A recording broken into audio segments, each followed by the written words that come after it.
वैसे जरूरी नहीं है, लेकिन वीडियो को लाइक या फिर डिसलाइक करने की कोशिश जरूर किया करें। तो जैसे इस मूवी का स्टार्ट होता है, हमें मूवी का मेन कैरेक्टर सियोंग दिखाया जाता है और उसकी बेटी का बर्थडे होता है। इसीलिए सियोंग की मदर उसे कुछ पैसे देती है ताकि वो अपनी बेटी को डिनर पर ले जा सके। लेकिन अब सियोंग को और पैसों की जरूरत होती है, तो इसीलिए वो अपनी मदर का ATM कार्ड चुरा लेता है। इसके बाद वो अपनी मदर के सारे पैसे चुरा लेता है और पैसों को वो लगा देता है हॉर्स राइडिंग में, और इस गेम में वो 4 मिलियन वॉन जीत जाता है। अब सियोंग ने एक कंपनी से बहुत सारे पैसे उधार ले रखे थे, तो इसीलिए वही लोग उसके पीछे पड़ जाते हैं। इसके बाद वो सियोंग को पकड़ ही लेते हैं और वो उसे काफी मारते हैं। और जब सियोंग उनके पैसे लुटाने के लिए अपने पॉकेट्स चेक करता है, तो वो देखता है कि उसके पास तो पैसे हैं ही नहीं, यानी वो वाले पैसे जिसने हॉर्स राइडिंग में जीते थे। और तब उसे याद आता है कि जब वो इन लोगों से बचकर भाग रहा था तो वो एक लड़की से टकरा गया था, तो जरूर उसी लड़की ने ही उसकी जेब काट ली। अब क्योंकि सियोंग के पास पैसे तो होते ही नहीं, तो इसीलिए वो लोग उसे 1 महीने का और टाइम देते हैं जिसमें कि वो उनके पैसे लौटा दे। इसके बाद सियोंग कुछ पैसों का अरेंज करता है और अपनी बेटी को डिनर पर ले जाता है। इसके बाद सियोंग जल्दी से स्टेशन पर पहुंचता है, लेकिन अनलकीली उसकी ट्रेन तो मिस हो गई थी। और जब सियोंग वहाँ पर बैठकर ट्रेन के आने का वेट कर रहा था कि तभी अचानक से उसके पास एक आदमी आता है, और ये अननोन पर्सन था, यानी सियोंग उसके बारे में कुछ नहीं जानता था। फिर वो अननोन पर्सन सियोंग को कहता है कि मैं तुम्हारे साथ एक गेम खेलना चाहता हूँ। वो सियोंग को कहता है कि अगर तुम इस गेम में जीत गए तो मैं तुम्हें 1 लाख वॉन दूंगा। तब इतने सारे पैसों का सुनकर सियोंग ये गेम खेलने के लिए एग्री हो जाता है। इसके बाद सियोंग काफी मार खाने के बाद ये गेम जीत जाता है, यानी वो 1 लाख वॉन हासिल कर लेता है। इसके बाद वो अननोन पर्सन सियोंग को एक कार्ड देता है, ये कहते हुए कि अगर तुम और पैसे जीतना चाहते हो तो इस कार्ड पर जो नंबर लिखा हुआ है उस पर कांटेक्ट करना। इसके बाद सियोंग जब अपने घर जाता है तो उसकी मदर उसे कहती है कि तुम्हारी बेटी अगले साल अपने स्टेप फादर के साथ US में शिफ्ट हो रही है। यहाँ पर हमें ये पता चलता है कि सियोंग की डिवोर्स हो गई है और उसकी वाइफ ने दूसरी शादी भी कर ली है। लेकिन सियोंग कभी भी ये नहीं चाहता था कि उसकी बेटी उससे दूर जाए, लेकिन उसे बहुत सारे पैसे चाहिए होते हैं अपनी बेटी की कस्टडी वापस लेने के लिए, तो इसीलिए सियोंग उस कार्ड वाले नंबर पर कॉल करता है। इसके बाद सियोंग को एक गाड़ी में लाया जाता है जहाँ पर और भी लोग थे, लेकिन फिर उन सारे लोगों को बेहोश कर दिया जाता है। और जब उन सब लोगों की आँख खुलती है तो वो खुद को एक फैसिलिटी में पाते हैं जहाँ टोटल 456 लोग थे, और वो वहाँ पर एज अ प्लेयर थे क्योंकि उन सबको एक यूनिफॉर्म भी पहनाया हुआ था। इस फैसिलिटी का होस्ट यानी लीडर एक आदमी था जो कि फ्रंट मैन था वहाँ पर, और वो सब पर नजर रख रहा था। अब यहाँ पर एक कॉमन चीज थी कि जितने भी लोगों को वहाँ पर लाया गया था उन सब ने कर्जे लिए हुए थे बहुत ज्यादा। सियोंग वहाँ पर प्लेयर नंबर 1 से मिलता है जो कि एक बूढ़ा आदमी था। उस बूढ़े आदमी को ब्रेन ट्यूमर था, यही वजह थी कि वो यहाँ पर आया था क्योंकि उसकी लाइफ तो वैसे भी खत्म ही होने वाली थी। इसके बाद वहाँ पर 2 प्लेयर्स जिनमें लड़की का नाम सैब्यूक और लड़के का नाम जेंग होता है, उनके बीच फाइट होती है। अब यहाँ पर सैब्यूक वही लड़की थी जो सियोंग के पैसे लेकर भाग गई थी, यानी उसी ने उसकी जेब काटी थी। सियोंग तो उसे देखते ही पहचान लेता है, इसीलिए वो अपने पैसे मांगने के लिए उसके पास जाता है। तभी वहाँ पर कुछ गार्ड्स आ जाते हैं जिन्होंने पिंक कलर का यूनिफॉर्म पहना था और उनके फेस अच्छी तरह से कवर्ड थे। गार्ड्स उन सभी प्लेयर्स को बताते हैं कि तुम्हें यहाँ पर टोटल 6 गेम्स खेलनी होंगी और जो इस गेम का विनर होगा उसे बहुत सारे पैसे मिलेंगे।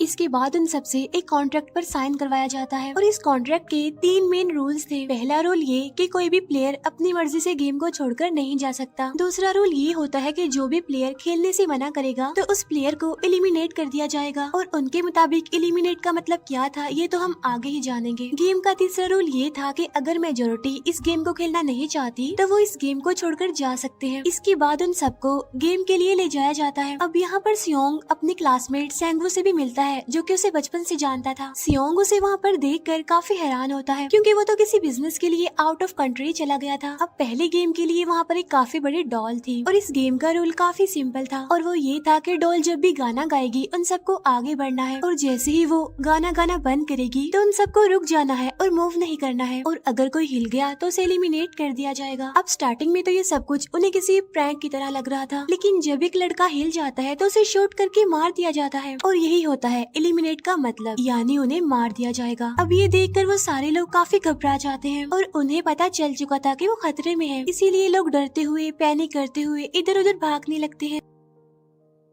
लेकिन अब क्योंकि गेम का रूल था, इसीलिए जो भी हिलता है उसे मार दिया जाता है और जितने भी सर्वाइवर होते हैं वो किसी न किसी तरह इस गेम को कंप्लीट कर ही लेते हैं। लेकिन जो लोग मर जाते हैं उनकी डेड बॉडीज को वहाँ से ले जाया जाता है और अब 456 प्लेयर्स में से सिर्फ 255 ही रह गए थे। अब क्योंकि वो सारे प्लेयर्स इतना ज्यादा डर जाते हैं कि अब कोई भी गेम खेलना नहीं चाहता था। लेकिन जैसा कि रूल नंबर 3 था कि अगर मेजोरिटी चाहे तो वो ये गेम स्किप कर सकती है, तो इसीलिए उनका लीडर यानी फ्रंटमैन वोटिंग करवाता है। लेकिन इससे पहले उन्हें प्राइज मनी दिखाई जाती है, यानी जो विनर को मिलेगी। लेकिन इन केस अगर कोई गेम को छोड़कर चला जाएगा तो ये सारे पैसे मरे हुए प्लेयर्स की फैमिलीज को मिल जाएंगे और ये prize money total 45 billion won होती है। इसके बाद वोटिंग करवाई जाती है जिसमें मेजोरिटी इस गेम को खेलना नहीं चाहती थी, तो इसीलिए गेम को यहीं पर स्टॉप कर दिया जाता है। लेकिन अगर कभी फ्यूचर में वो लोग चाहें तो इस गेम को रीज्वाइन कर सकते हैं। इसके बाद सभी लोगों को उनके घरों पर छोड़ दिया जाता है। नेक्स्ट डे सियोंग पुलिस स्टेशन जाता है और वहाँ पर वो पुलिस को सारी बात बता देता है। लेकिन उन लोगों को सियोंग की बातों पर यकीन नहीं होता और उल्टा वो लोग उसे पागल समझने लग जाते हैं। इसके बाद सियोंग उन्हें वही वाला कार्ड दिखाता है, लेकिन हैरान कर देने वाली बात तो ये है कि उस पर जो नंबर था वो रॉन्ग था। इसके बाद सियोंग जब घर जाता है तो उसकी मदर वहाँ पर नहीं होती। उधर सियोंग का क्लासमेट सेंगवू अपनी मदर को छुपकर देख रहा होता है और तभी वहाँ पर सियोंग भी आ जाता है। यहाँ पर सेंगवू अपसेट होते हुए सियोंग को बताता है कि मेरे ऊपर 6 बिलियन का कर्ज है। वो बताता है कि मैंने क्लाइंट्स के पैसे लेकर स्टॉक मार्जिन में लगा दिए थे, लेकिन अनलकीली वो सारे पैसे डूब गए। और तभी सियोंग के पास हॉस्पिटल से कॉल आती है। सियोंग की मदर का पाँव काफी इंजर्ड था, लेकिन डायबिटीज का ट्रीटमेंट ना होने की वजह से उनकी चोट और ज्यादा बढ़ गई। तब डॉक्टर सियोंग को बताते हैं कि तुम्हारी मदर का ट्रीटमेंट हो सकता है, लेकिन इसके लिए हमें इनका पाँव काटना होगा। लेकिन इस ऑपरेशन में बहुत सारे पैसे लगने वाले थे। लेकिन जाहिर सी बात है सियोंग के पास इतने पैसे तो होते नहीं। इवन उसने तो अपनी मदर के इंश्योरेंस के पैसे भी उड़ा दिए थे। तब इसीलिए सियोंग पैसे मांगने के लिए अपनी वाइफ के पास जाता है, लेकिन उसकी वाइफ उसे पैसे देने से इनकार कर देती है। फिर उसकी वाइफ अपने हस्बैंड को बताती है कि सियोंग आया था पैसे मांगने के लिए और तभी उसका हस्बैंड सियोंग को पैसे देने आता है। साथ साथ उसे ये भी कहता है कि मेरी फैमिली से दूर रहो। लेकिन सियोंग उसे मारने लगता है और तभी उसकी बेटी भी वहाँ पर आ जाती है। इसके बाद सियोंग का एक फ्रेंड अपने बॉस के पास पैसे मांगने जाता है, लेकिन उसका बॉस उसे पैसे देने से मना कर देता है, तो इसीलिए उन दोनों के बीच फाइट होने लगती है। इस फाइट के दौरान उसके बॉस का हाथ मशीन में आ जाता है, तो मौके का फायदा उठाकर सियोंग का फ्रेंड पैसे लेकर वहाँ से भाग जाता है। फिर इसके बाद सियोंग का फ्रेंड अपने घर आकर अपनी वाइफ को कहता है कि पहली फ्लाइट लो और जाओ यहाँ से। इसके बाद सईब्यूक एक एजेंट से मिलती है, क्योंकि उसने अपनी मदर को नॉर्थ एरिया से साउथ एरिया में लाना था। सईब्यूक वही लड़की जिसने सियोंग की जेब काटी थी, लेकिन यहाँ अपनी मदर को लाने के लिए सईब्यूक को बहुत सारे पैसों की जरूरत थी। अब सईब्यूक का एक छोटा भाई भी होता है जिससे उसने प्रॉमिस किया होता है कि मैं मदर को जरूर ले आऊंगी। इसके बाद हमें एक ऑफिसर दिखाया जाता है और इस ऑफिसर का भाई कुछ टाइम से मिसिंग था, इसीलिए वो ऑफिसर अपने भाई के घर जाता है, जहाँ उसे पता चलता है कि उसका भाई तो पिछले कुछ दिनों से अपने घर पर भी नहीं आया। और जब वो ऑफिसर घर को चेक कर रहा होता है तो उसे एक कार्ड मिलता है वहाँ पर, और इस ऑफिसर ने सेम ऐसा ही कार्ड पुलिस स्टेशन में सियोंग के पास भी देखा था, तो इसीलिए वो ऑफिसर सियोंग के पास जाकर उससे इस बारे में पूछता है, लेकिन सियोंग उसे कुछ नहीं बताता। इसके बाद सियोंग जब अपने घर जाता है तो उसे वो कार्ड दोबारा मिल जाता है वहाँ पर। अब सियोंग डिसाइड करता है कि वो दोबारा से उस गेम को ज्वाइन करेगा, इसीलिए सभी प्लेयर्स को एक शिप के पास ले जाया जाता है। इधर ही वो ऑफिसर भी गाड़ियों का पीछा करते हुए उस शिप तक आ जाता है। वो एक गार्ड को मारकर उसे पानी में फेंक देता है। इसके बाद उन सभी प्लेयर्स को एक आइलैंड पर मौजूद फैसिलिटी में लाया जाता है। अब यहाँ पर उन्हें जरा भी अंदाजा नहीं था कि अगला गेम कौन सा होगा और उसे कैसे खेला जाएगा। इसके बाद वो लोग अपनी अलग अलग टीम्स बना लेते हैं। रात को सईब्यूक और उसकी फीमेल फ्रेंड वॉशरूम जाते हैं। यहाँ पर सईब्यूक गार्ड्स की नजरों से बचते हुए उस फैसिलिटी को एक्सप्लोर करने लगती है। तभी वो देखती है कि गार्ड्स बड़े बड़े बर्तनों में कुछ बना रहे हैं,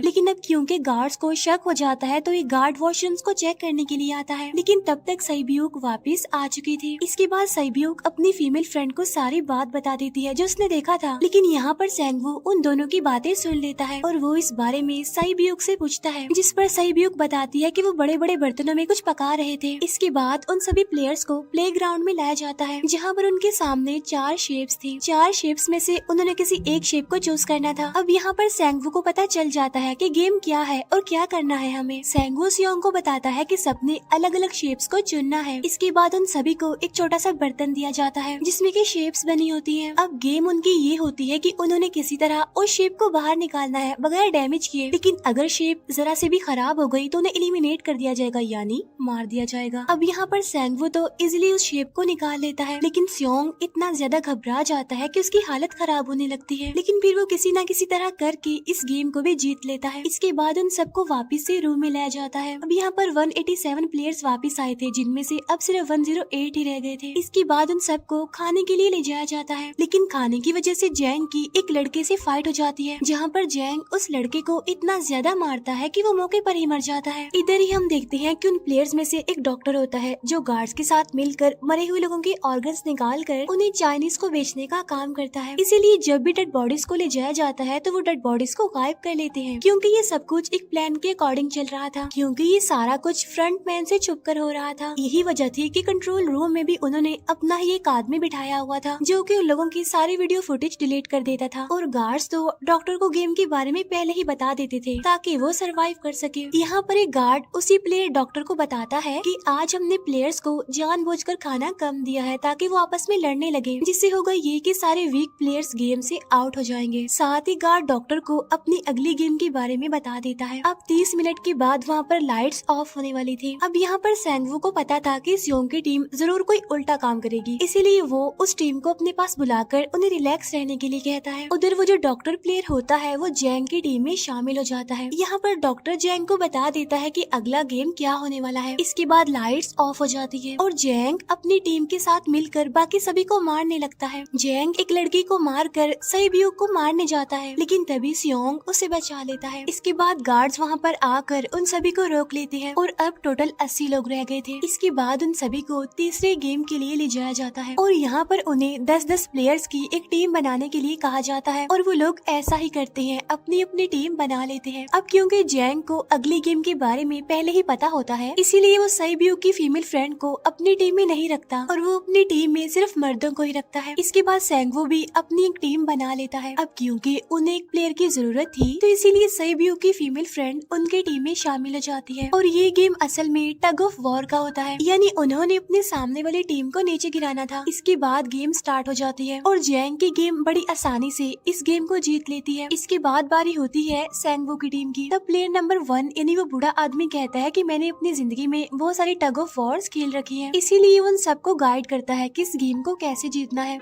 तो इसीलिए वो लोग किसी न किसी तरह करके इस गेम को जीत जाते हैं। फिर दिखाया जाता है कि 30 मिनट के बाद दोबारा से लाइट्स ऑफ हो जाएंगी, जिस पर सेंगवू उन सबको कहता है कि रेडी रहना। तो इसीलिए वो डिसाइड करते हैं कि एक एक करके हम पहरा देंगे। अब जैंग की टीम में एक से बढ़कर एक चालाक प्लेयर था, तो इसीलिए जैंग को डर होता है कि कहीं उसकी टीम उसे ही साइड पर न लगा दे, यानी उसे ही अपने रास्ते से न हटा दे।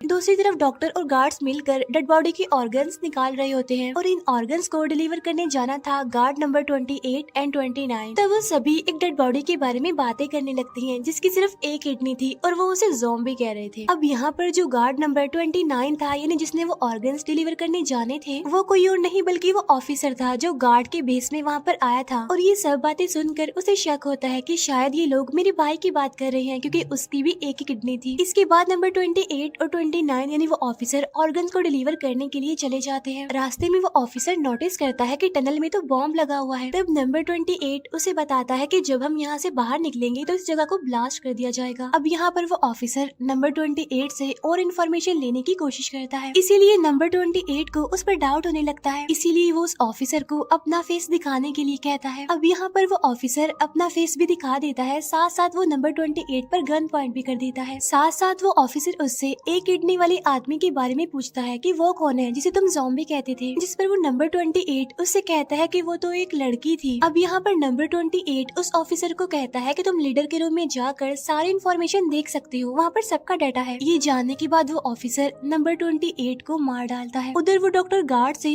अगली गेम के बारे में पूछता है, लेकिन इस बार गार्ड्स को भी अगली गेम के बारे में पता नहीं होता। तब इसीलिए डॉक्टर को गुस्सा आ जाता है और वो एक गार्ड को पकड़ लेता है और उनकी फाइट होने लगती है। इसी फाइट में डॉक्टर डॉक्टर उस गार्ड को मार कर वहाँ से भाग जाता है। इसके बाद एक गार्ड भी उसका पीछा करता है और वो दोनों प्लेग्राउंड में आ जाते हैं। यहाँ पर गार्ड डॉक्टर को अपनी बातों में फंसा कर उसे मारने वाला होता है, लेकिन तभी लीडर यानी फ्रंटमैन आकर उसे मार डालता है और बाद में वो उस डॉक्टर को भी मार डालते हैं। साथ साथ इन्हें वहीं पर नंबर 28 की डेड बॉडी भी मिल जाती है, जिससे इन्हें ये पता चल जाता है कि फैसिलिटी में कोई घुस गया है। उधर वो ऑफिसर लीडर यानी फ्रंटमैन के रूम तक पहुंच जाता है। तब वो चेक करते करते एक ऐसे रूम में जाता है जहाँ पर सबके रिकॉर्ड्स थे, और जब वो ऑफिसर रिकॉर्ड चेक कर रहा होता है तो उसे सभी विनर्स की एक लिस्ट मिलती है, जिसमें उसके भाई का भी नाम था, यानी वो भी कभी विनर था। उधर सभी प्लेयर्स को 4th गेम के लिए ले जाया जाता है, जहाँ पर उन सबको अपना अपना पार्टनर चुनने के लिए कहा जाता है, और वो प्लेयर्स करते भी ऐसा ही है, अपना अपना पार्टनर चुन लेते हैं। सहीब्यूक की फीमेल फ्रेंड भी अपना पार्टनर ढूंढने की कोशिश करती है, लेकिन कोई भी उसका पार्टनर बनने को तैयार ही नहीं था। इसके बाद सभी प्लेयर्स को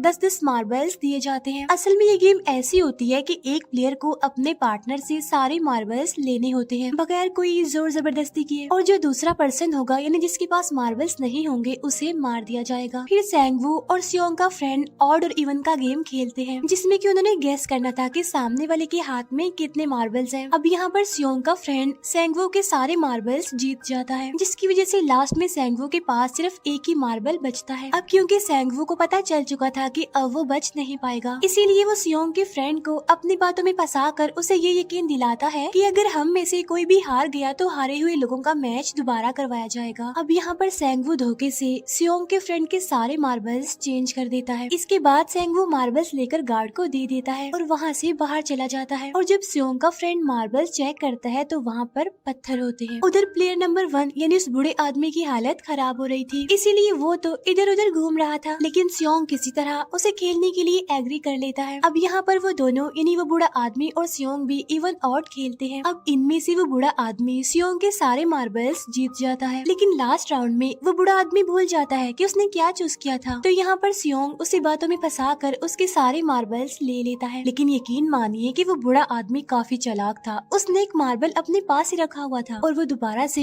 इधर उधर घूमने लगता है। अब यहाँ पर सियोंग उसे रिक्वेस्ट करता है कि प्लीज मेरे साथ एक और गेम खेलो ना। तब यहाँ पर वो बूढ़ा आदमी कहता है कि मुझे पता है कि तुमने सारे मार्बल्स धोखे से लिए हैं मुझसे। वो कहता है कि मुझे सब पता था, बस मैं पागल बनने की एक्टिंग कर रहा था।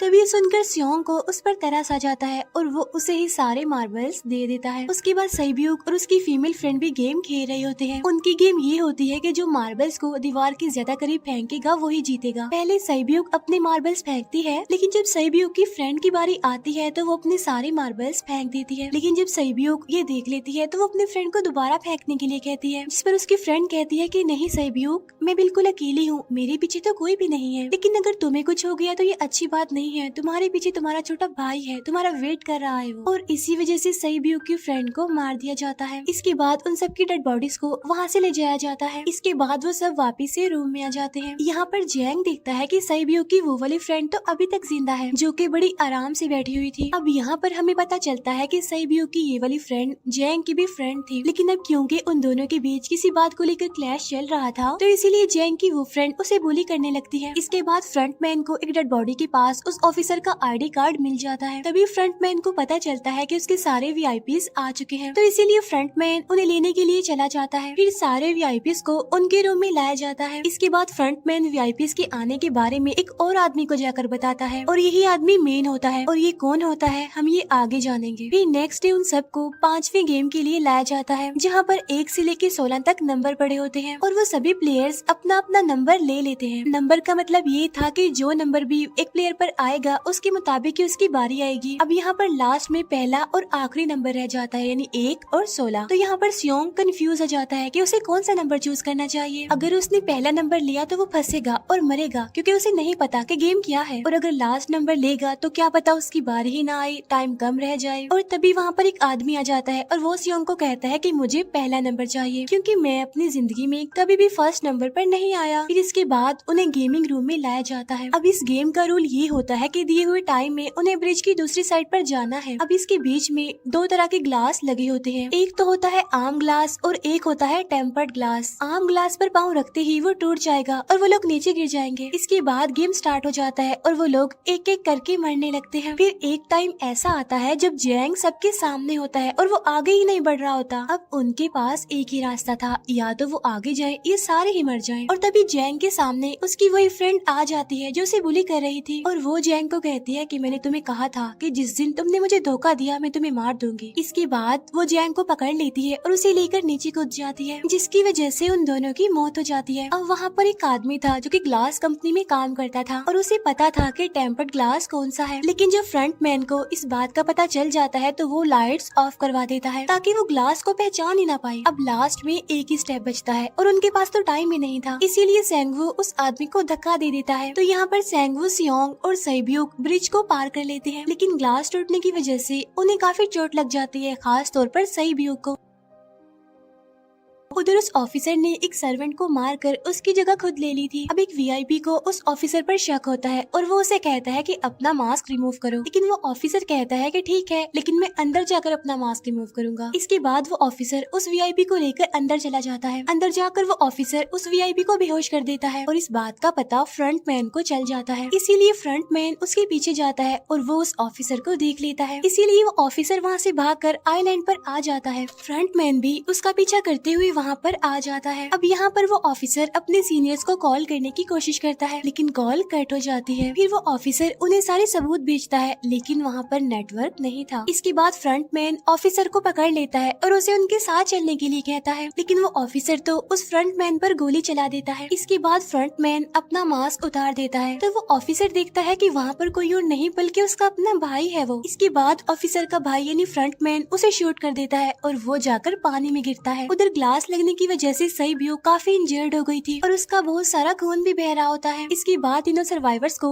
डिनर के लिए ले जाया जाता है और उनके पास एक एक नाइफ भी रख दिया जाता है, मतलब रात में उन तीनों में से कोई भी एक दूसरे को मार देगा। तभी सियोंग नोटिस करता है कि सैब्यूक की हालत काफी खराब है, इसीलिए वो सैब्यूक को कहता है कि फिक्र मत करो, हम दोनों साथ हैं और इस गेम में हम दोनों मिलकर सेंगवू को हरा देंगे। इसके बाद हम दोनों यहाँ से बाहर निकल जाएंगे और पैसों को आधा आधा डिवाइड कर लेंगे। सैब्यूक उसे बताती है कि मेरा एक छोटा भाई है जिसे मैं ऑर्फनेज में छोड़कर आई हूँ, और अगर हम दोनों में से कोई भी जिंदा बचकर बाहर जाएगा तो उसे उन दोनों की फैमिलीज का ख्याल रखना होगा। अब सैब्यूक की हालत काफी खराब थी, उसे डॉक्टर की जरूरत थी, इसीलिए सियोंग कोई मदद लाने के लिए जाता है, लेकिन जब तक वो वापस आता है तब तक सेंगवू सैब्यूक को मार चुका था। फिर नेक्स्ट डे उन दोनों को गेम नंबर 6 यानी लास्ट गेम के लिए ले जाया जाता है। गेम का रूल बड़ा ही सिंपल था कि मार दो या मर जाओ, और इस गेम का नाम होता है स्क्विड गेम। इसके बाद गेम स्टार्ट हो जाती है और उन दोनों के बीच काफी फाइट होती है, लेकिन लास्ट में सेंगवू की हालत खराब होने लगती है। तभी सियोंग कहता है कि मैं इस गेम को रोकना चाहता हूँ, और तभी सियोंग सेंगवू को उसके साथ चलने के लिए कहता है, लेकिन सेंगवू तो अपने आप को ही मार डालता है, जिसकी वजह से सियोंग गेम जीत जाता है। फिर फ्रंट मैन सियोंग को कहता है कि तुम बहुत अच्छा खेले, लेकिन मुझे इसकी उम्मीद नहीं थी। इसके बाद सियोंग को उसके घर पर छोड़ दिया जाता है और उसके पास एक एटीएम कार्ड भी था, और जब सियोंग उस एटीएम कार्ड को जाकर चेक करता है तो वो दिखता है कि सारे पैसे उसके अकाउंट में भेज दिए जाते हैं। इसके बाद सियोंग अपने घर जाता है, लेकिन तब तक उसकी मदर की डेथ हो जाती है। इसके बाद हमें 1 साल बाद का सीन दिखाया जाता है,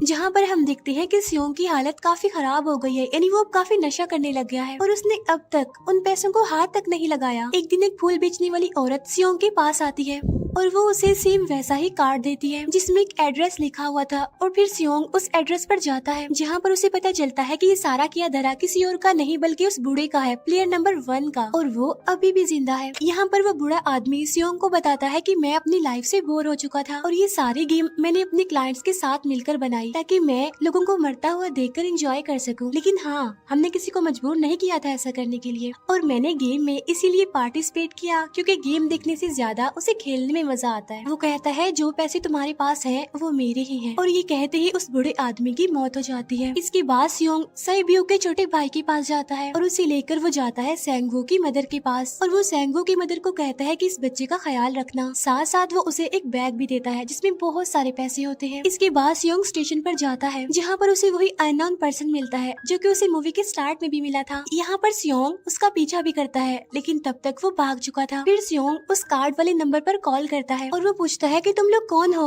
और लोगों के साथ ऐसा क्यों कर रही हो, क्यों खेल रही हो लोगों की जिंदगी से। लेकिन आगे से उसे रिस्पॉन्स आता है कि सियोंग, अगर तुमने जिंदा बचना है तो प्लेन में चढ़ जाओ। और इसी के साथ ही मूवी यहीं पर एंड हो जाती है। Thank you for watching.